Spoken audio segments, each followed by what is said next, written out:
Fala pessoal, tudo bem com vocês? Sejam bem-vindos a mais um vídeo. Eu me chamo Luciano e se você é novo no canal, eu queria dizer que esse canal ele fala sobre valuation. Eu estou aqui entregando todo o conhecimento que eu tenho sobre valuation para que vocês possam investir melhor, para que vocês possam ter alta rentabilidade, alcançar alto retorno com investimento em ações no longo prazo, porque no curto prazo, né?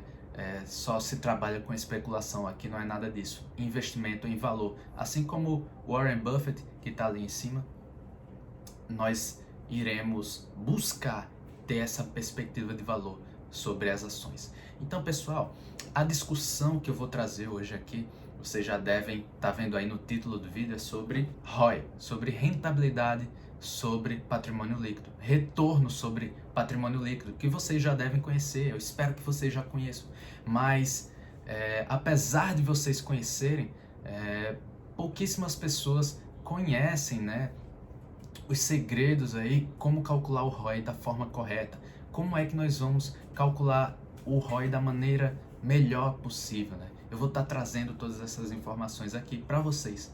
Então, pessoal, o que é ROI, né? É retorno sobre patrimônio líquido, é lucro líquido sobre patrimônio líquido, certo?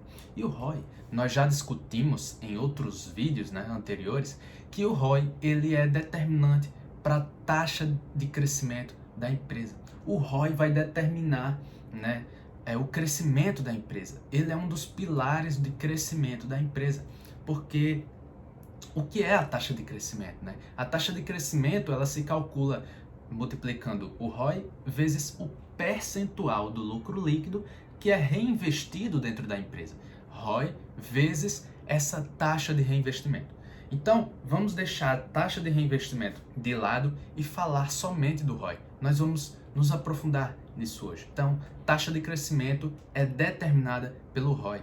Porque se uma empresa ela não gera nada, se o patrimônio líquido, que é o capital dos acionistas, que é o capital investido dos acionistas, ele não gera nada, se ele não gera nada, não vai crescer, porque não vai ter dinheiro para reinvestir. A empresa ela precisa reinvestir e para reinvestir ela precisa gerar alguma coisa, tá bom?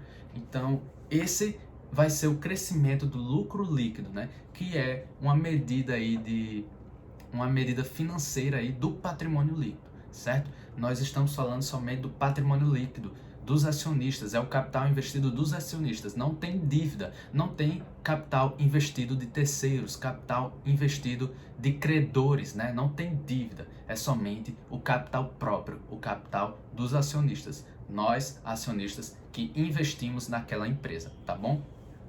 Então, pessoal, qual é o impacto no valuation, certo? Para eu fazer valuation, né, eu tenho, assim, pelo fluxo de caixa descontado, pelo método do fluxo de caixa descontado, eu vou calcular o valuation, eu vou determinar, né, o valor daquela ação da minha empresa através do que a minha empresa gera. E a minha empresa, ela busca satisfazer as minhas necessidades. Ela busca multiplicar o patrimônio líquido, né? O capital investido dos investidores, gerar valor para os investidores. Porque a empresa, né, que ela é de capital aberto, ela possui vários acionistas minoritários, como eu e você, né? Pessoas que compram ações ali na Bolsa de Valores com o objetivo de multiplicar, de fazer render aquele dinheiro investido.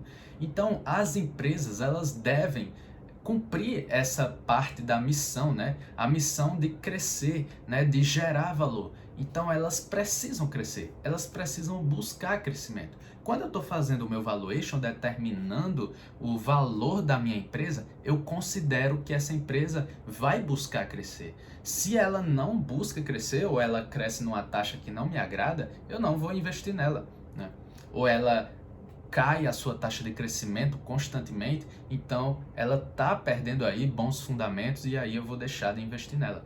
Mas quando eu estou fazendo aqui o meu fluxo de caixa descontado, colocando todos aqueles valores na planilha que vai calcular tudo para mim, quando eu estou fazendo isso, eu estimo uma taxa de crescimento, porque aqueles fluxos de caixa que a empresa vai gerar, eles vão crescer constantemente. Eu espero, né, que eles cresçam constantemente. E se o valor de uma empresa ele é determinado pelo quanto aquela empresa gera, quanto mais ela gerar, ou seja, quanto mais aqueles fluxos crescerem, melhor para mim. Porque quanto mais aqueles fluxos crescerem, mais eu vou, teoricamente, assim, receber, né? Porque aquela empresa vai gerar mais, então o valor dela vai subir, vai aumentar. Então a tendência é que o preço das ações comece a subir, né? Quando a empresa ela gera valor, ela cresce constantemente, aquilo é muito bom para o preço, para o desempenho das ações, tá bom? Então esse é o impacto do valuation, né? Esse é o impacto da taxa de crescimento no valuation. E a taxa de crescimento que é determinada pelo ROI, certo? Mas, pessoal, nós temos que determinar o ROI da maneira correta se eu quiser calcular uma taxa de crescimento que seja correta. Porque eu quero buscar encontrar um preço justo, o valor intrínseco mais realístico possível para aquela ação. Então eu tenho que calcular tudo da maneira correta, né? Eu tenho que buscar uma maneira correta de calcular as coisas.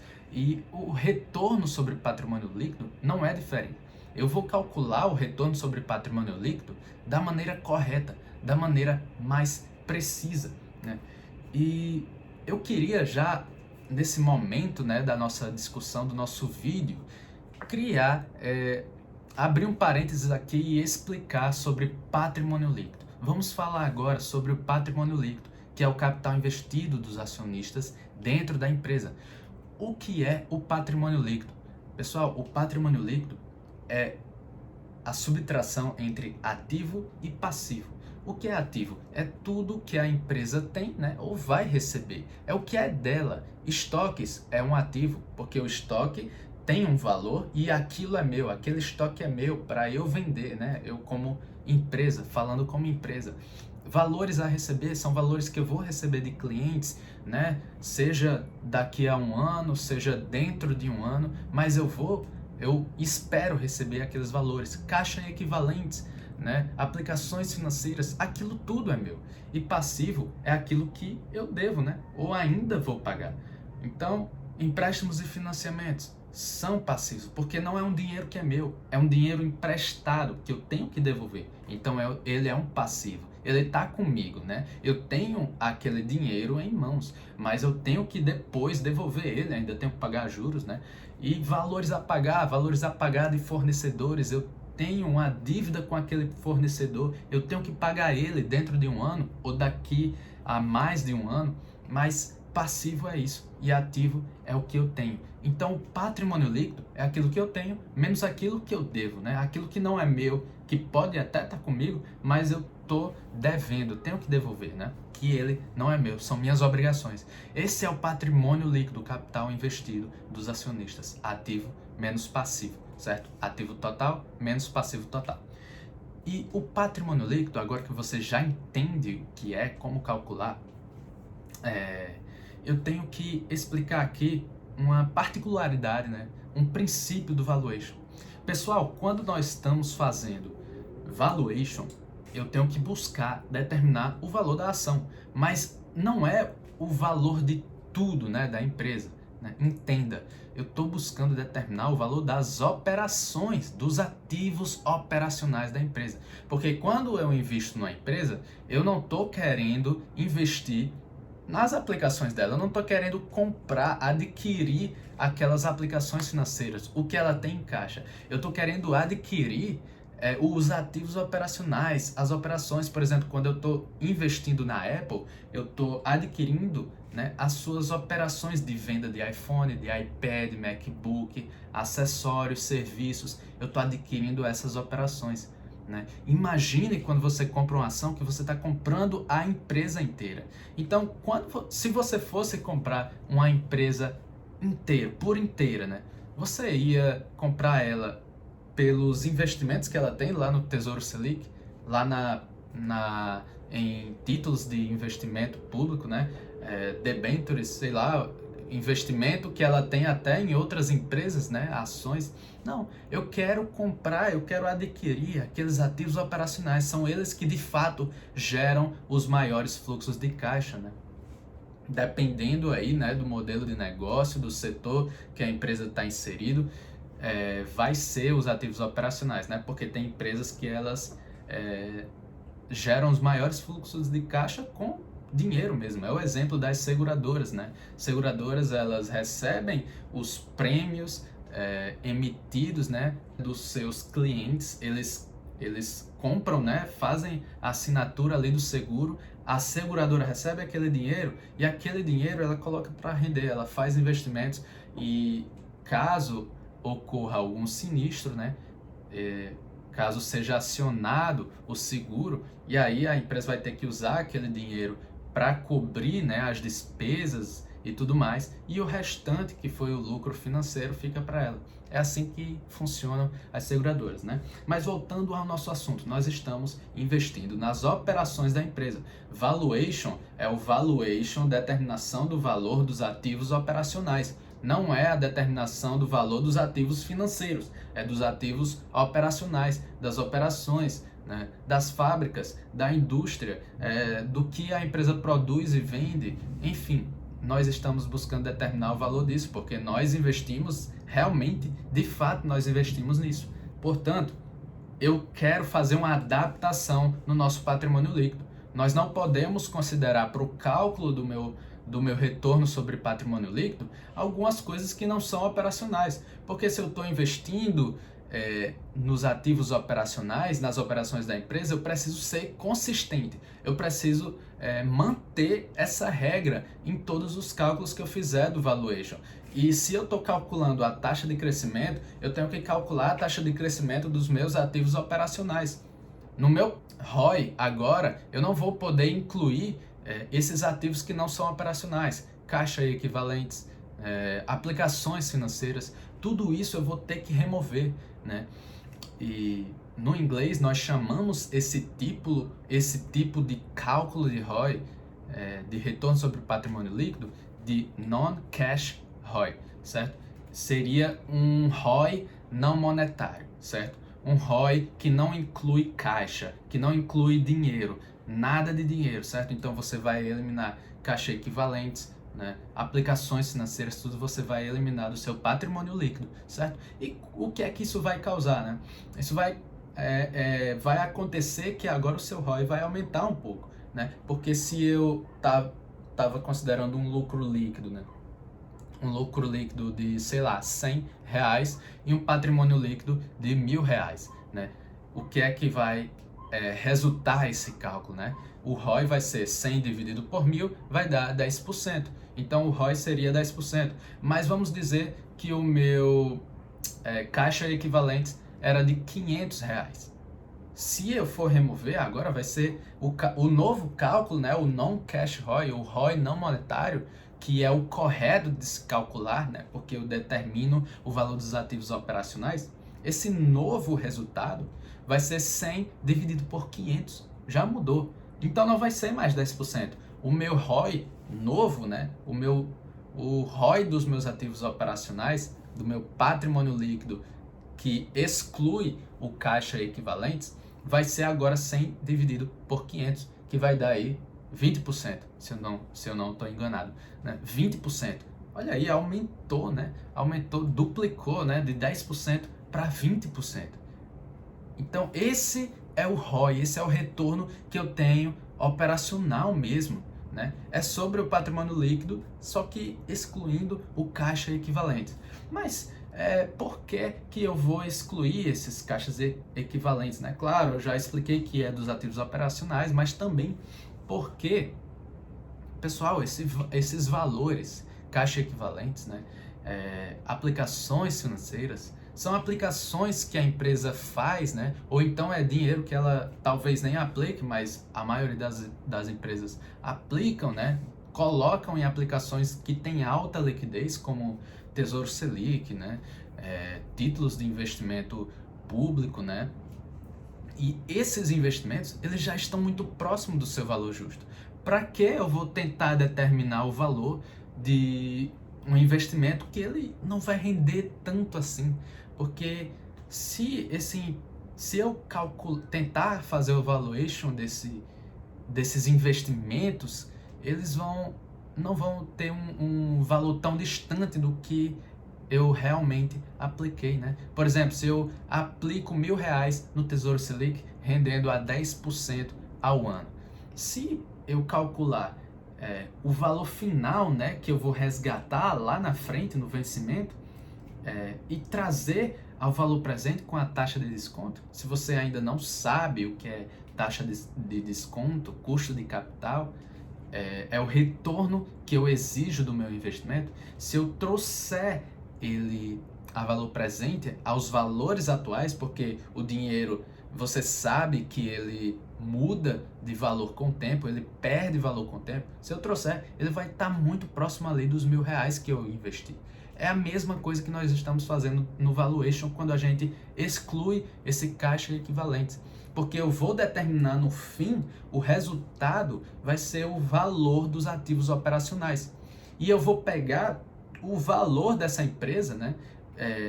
E eu vou somar com o caixa equivalentes que eu tenho. O que é que eu estou fazendo? Eu estou determinando o valor de tudo que a empresa vai gerar com seus ativos operacionais. Eu vou dizer quanto vale aqueles ativos operacionais e eu vou pegar esse valor calculado e somar com caixa equivalentes. Isso lá no fim, né? Lá no fim do meu fluxo de caixa descontado, do meu valuation, da determinação do valor da ação. Não é que o valor da ação, aquele preço que você vê lá, né? Não é que ele não inclui nada do que ela tem em caixa, né? Porque algumas empresas ela tem caixa, dinheiro demais, né? A Apple possui um caixa gigantesco de bilhões de dólares. A Microsoft também, Google, são empresas que possuem muito caixa, tem muito dinheiro, tem como comprar muitas empresas com esse dinheiro, né? Então, esses valores não é que eu vou desconsiderar eles. Eu só não vou aplicar o método de valuation sobre eles. Eu já vou considerar aquele valor como sendo no valor justo. Porque eles não geram quase nada. Você consegue me entender? Aquele caixa equivalente, ele não se multiplica, né? Ele não tem uma rentabilidade altíssima como os ativos operacionais. Então já considero que ele está num valor próximo demais do seu valor intrínseco, do seu preço justo. Então eu só vou fazer o valuation dos ativos operacionais. Depois, no final, quando eu já tiver o valor final, né, quando eu tiver completado o meu valuation, eu vou só somar com as aplicações financeiras e caixa equivalentes, que foi aquilo que eu excluí dos meus cálculos no início. Então, esse vai ser o valor final, tá bom? É por isso que nós estamos excluindo para calcular esse novo ROI, que vai ser o ROI não monetário, tá bom? Pois bem, pessoal, eu queria, já depois de explicar como funciona o ROI não monetário, eu queria trazer aqui para vocês um exemplo prático, assim, eu vou dar um exemplo hipotético, né? Mas que vocês vão poder aprender melhor, né? Vão poder ter uma visão mais prática, né? É muito difícil você entender uma coisa só na teoria, né? Só ouvindo o que eu estou falando, mas se você vê de fato os cálculos, né? Eu vou tentar colocar aqui do meu lado, né? Para que você possa ver os cálculos, né? Então fica muito mais fácil, eu vou estar trazendo isso para vocês. Vamos dizer que eu tenho uma rede de supermercados, certo? No vídeo anterior eu usei um exemplo de uma rede de mercadinhos, né? Eu gosto muito de usar esse exemplo, eu acho ele muito prático, muito fácil, muito simples e ele é muito efetivo, né? Muito fácil de entender. Mas vamos imaginar que eu tenho uma rede de supermercados, tá bom? E essa rede que eu tenho, eu sou empresário, essa rede ela gera R$1 milhão por ano, certo? Esse é o lucro anual da minha empresa. E o patrimônio dessa empresa seria de R$10 milhões, tá bom? Pessoal, esse lucro líquido é composto, né, por R$900 mil de lucro operacional e R$100 mil de resultado financeiro. 900 mais R$100 mil, certo? Uma coisa que eu até deixei de explicar anteriormente, na explicação do ROI não monetário, é que além de fazer aquelas exclusões no patrimônio líquido, eu vou ter que remover o resultado financeiro do meu lucro líquido, porque dentro daquele lucro líquido, né, também vai ter um resultado financeiro, também vai ter aí uma receita financeira que não tem nada a ver com operações, né? Porque algumas empresas, elas usam o seu capital disponível para gerar mais dinheiro, né? Assim como eu expliquei no exemplo das seguradoras, elas usam aquele dinheiro, aquela receita dos seguros para poder gerar um dinheiro adicional, não deixar aquele dinheiro parado, ter um resultado financeiro, um lucro financeiro, assim como nós estamos fazendo com as ações, né? O que é que a Berkshire Hathaway faz? Que é a empresa do Warren Buffett, maior investidor do mundo. Ela pega o seu caixa, né, e ela compra outras empresas, mas o que ela está fazendo, né, ela está investindo em ações. A Berkshire investe na Coca-Cola, investe em outras empresas, compra ações de outras empresas e aquelas empresas vão crescendo de valor e vão crescendo, né? Claro, Warren Buffett raramente vende muitas ações, né? Muitas das suas ações ele mantém no longo prazo. Mas caso ele vendesse, aquele resultado, né, depois dos impostos, seria um resultado financeiro. E é isso que nós temos que excluir do nosso lucro líquido, tá? Nós temos que pegar apenas o lucro das operações, né? Se a empresa trabalha com resultado financeiro, se esse é o maior responsável pela composição do fluxo de caixa da empresa, aí já é outra história. Mas estamos imaginando aqui que o resultado financeiro é uma pequena parte do lucro líquido, certo? Vamos imaginar que a empresa não trabalha com não trabalha com operações financeiras, porque isso aí é assunto para outro vídeo. Existe um modelo de valuation específico, existe um método específico para determinar o valor de empresas que trabalham com serviços financeiros, né, com empresas financeiras, bancos, né, seguradoras. Aí já é outra história, aí já é outro método. Estamos determinando aqui o valor de uma empresa que não é financeira, que tem operações que não são operações com os serviços financeiros, tá bom? Então, você já entendeu que o patrimônio líquido você tem que fazer algumas alterações, alguns ajustes para você calcular o valor das operações. Assim como você faz também para o lucro líquido. Você vai pegar apenas o operacional. Você vai ter que remover o resultado financeiro. Só fazer isso, uma simples subtração, tá? Então vamos voltar aqui ao exemplo da rede de supermercados. Eu falei que o lucro líquido da minha rede de supermercados era R$1 milhão. E esses 1 milhão eu vou separar assim em duas partes, né? Vou pegar esse R$1 milhão, colocar a parte operacional, né? Que vai ser R$900 mil. Eu vou subtrair o resultado financeiro, que é R$100 mil, tá bom? Então vai dar 1 milhão menos 100 mil vai dar 900 mil reais, beleza? Esse é o operacional. E o meu patrimônio líquido, né, ele vai ter aí 2 milhões só de caixa e equivalentes. Né? Eu falei que meu patrimônio líquido era 10 milhões e 2 desses 10 vai ser caixa e equivalentes. Como vocês já devem até estar pensando, né? Como vocês são muito espertos, vocês vão remover esse caixa e equivalência do meu patrimônio líquido, tá? Lá na frente nós vamos fazer esse cálculo. Mas o ROI convencional seria calculado da seguinte maneira. Eu ia pegar o lucro líquido de R$1 milhão, né?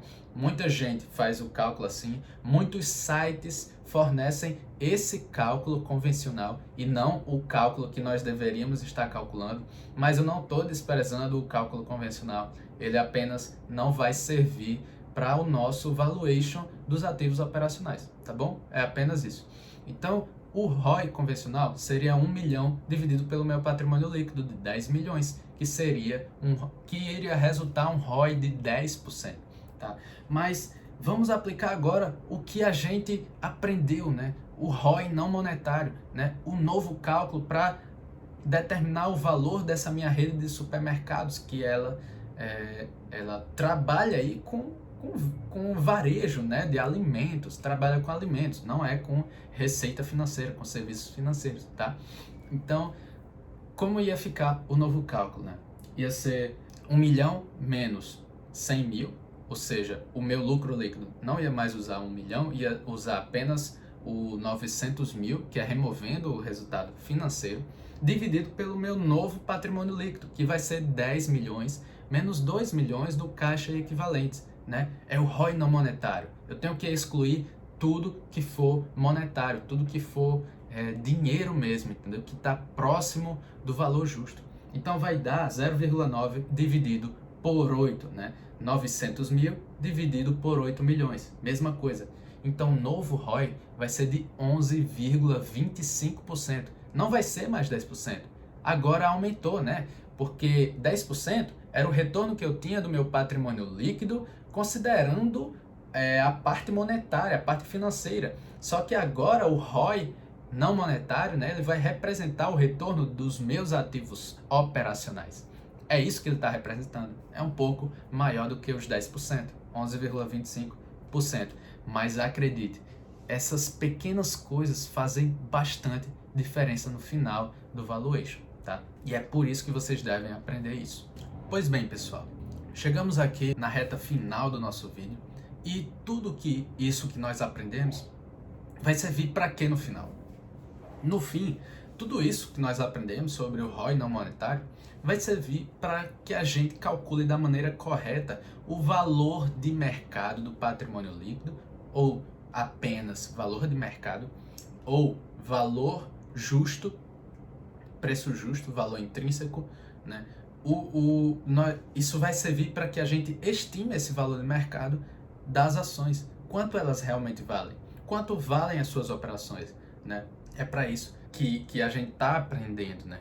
Tudo isso. Então, quando eu pegar todos os fluxos de caixa que a minha empresa vai gerar no ano atual, no próximo, daqui a 5 anos, daqui a 10 anos, quando eu pegar todos esses fluxos de caixa e eu trouxer todos eles a valor presente, porque eu uso um custo de capital. O que é custo de capital? É o retorno que eu, acionista da empresa, exijo que ela tenha. É o retorno que eu exijo dela, né? É o retorno que eu exijo para eu investir, para que eu invista. Porque se o retorno que ela vai me dar, se eu coloco aquele retorno exigido no meu valuation e o preço justo fica abaixo do que realmente está sendo negociado nos dias atuais, eu não vou investir, certo? Eu exijo um retorno, aquele retorno exigido vai determinar também o valor da minha empresa, e se aquele valor calculado não me agradar, eu não vou investir, certo? Porque se aquele valor calculado for menor ou muito próximo, né, sem margem de segurança, se aquele valor calculado for muito próximo do preço negociado na Bolsa de Valores nos dias em que você está fazendo o valuation, você não vai poder comprar. Porque se você comprar, é muito provável que você não tenha aquele retorno que você está exigindo. Se você exige um retorno, fique fiel àquele cálculo que você está fazendo do valuation, certo? Então, no fim, eu vou descontar todos os fluxos de caixa aos valores atuais, porque o dinheiro perde valor com o tempo. Então, tenho que trazer todos aos valores atuais. Eu não posso comparar R$1.000 nos dias de hoje com R$1.000 daqui a 10 anos. Eu tenho que trazer todos aos valores atuais para que eu compare todos justamente, de forma justa, né? Nos valores, nos parâmetros da atualidade, tá bom? Então, quando eu trouxer todos a valor presente, eu vou somar com o meu caixa equivalente, que são aqueles valores que já estão no preço justo, né? Porque não importa quanto eu tenha, se eu tenho 2 bilhões de reais, né? Se eu investir num Tesouro Selic, né, rendendo aí 10% daqui a 2 anos, sei lá, 4 anos, rendendo 10% ao ano, quando eu trouxer a valor presente, ele vai estar muito perto, vai estar muito próximo daquele valor que eu investi no início, os 2 bilhões, tá? Então, por que é que eu faço isso? Parece que não faz sentido, mas faz, para não deixar o dinheiro parado, né? Você tem que aplicar em alguma coisa, não deixa ele parado, né? Ele vai render um pouquinho aí, mas vai render alguma coisa, né? E ele também tem muita liquidez, isso é uma coisa boa para as empresas e é por isso que elas fazem isso. Mas a questão é que esse investimento, esse caixa equivalente, já está muito próximo ou até assim, ele está muito próximo ao seu valor justo, certo? Então não preciso calcular, por isso que eu excluí ele. Só que lá no final eu vou ter que somar, né? Porque ele é algum valor, ele vale alguma coisa, né? Então, eu vou somar todo esse valor no mercado que eu calculei no meu valuation de fluxo de caixa descontado com caixa equivalente. É para isso, né? Esse é o resultado final. Essa é a aplicação prática desse conhecimento. Isso aqui não é conhecimento para ficar conversando numa mesa com os amigos. Isso aqui não é conhecimento para você saber por saber. Isso é conhecimento que gera dinheiro, que gera alto retorno. Esse conhecimento aqui é precioso. Eu estou entregando isso para vocês, né? Eu espero que vocês consigam usar, né? Tire as suas dúvidas nos comentários, se puder, né? Se tiver outra forma de entrar em contato através das redes sociais, eu estou disponível. Então, esse conhecimento é para vocês. Eu estou entregando para que vocês possam gerar um retorno através disso que eu estou entregando, dessas informações, desse conhecimento valioso, né? E é isso que o Warren Buffett ele busca nas suas empresas. Ele busca empresas com alto retorno sobre patrimônio líquido. Ele fala, se eu não me engano, ele está falando num livro dele, que é O Jeito Warren Buffett de Investir, algum dos livros sobre ele que eu li, mas ele investe em empresas que têm um alto retorno sobre patrimônio líquido. Se eu não me engano, Warren Buffett e Análise de Balanços. Esse é o livro em que tem essa informação de forma precisa, né? São pessoas próximas de Warren Buffett, a Mary Buffett, que foi co-autora desse livro, né? Então ela escreveu lá, né, que Warren Buffett investe em ações com alto retorno sobre patrimônio líquido, com a rentabilidade alta sobre o capital investido do acionista. Ele próprio é o acionista da empresa que ele investe, né? Assim como nós somos acionistas da empresa que nós investimos. Nosso capital está lá dentro. A gente tem que investir numa empresa que vai pegar esse nosso capital e multiplicar ele ano a ano, né? E fazer aquele capital crescer, aquele patrimônio crescer, tá bom? Isso é investir, pessoal. Isso é investir de forma inteligente. Isso é investir como Warren Buffett, como o maior investidor de todos os tempos. Então, tome esses conhecimentos para si, tome esses conhecimentos, faça eles renderem assim de forma prática, aplique eles na prática, busque estudar, busque assistir os vídeos aqui do canal que eu estou buscando entregar da melhor maneira possível, entregar aqui conteúdo com alegria, com entusiasmo para que você aprenda da melhor maneira, né? Eu estou tentando trazer na linguagem mais simples possível. Então espero que vocês tenham aprendido alguma coisa, tenham retirado algum valor de tudo isso que eu falei, tá bom? Esse vídeo foi sobre o ROI não monetário, né? Os impactos sobre valuation, e nos vemos no próximo vídeo, tá bom? Até a próxima, valeu galera!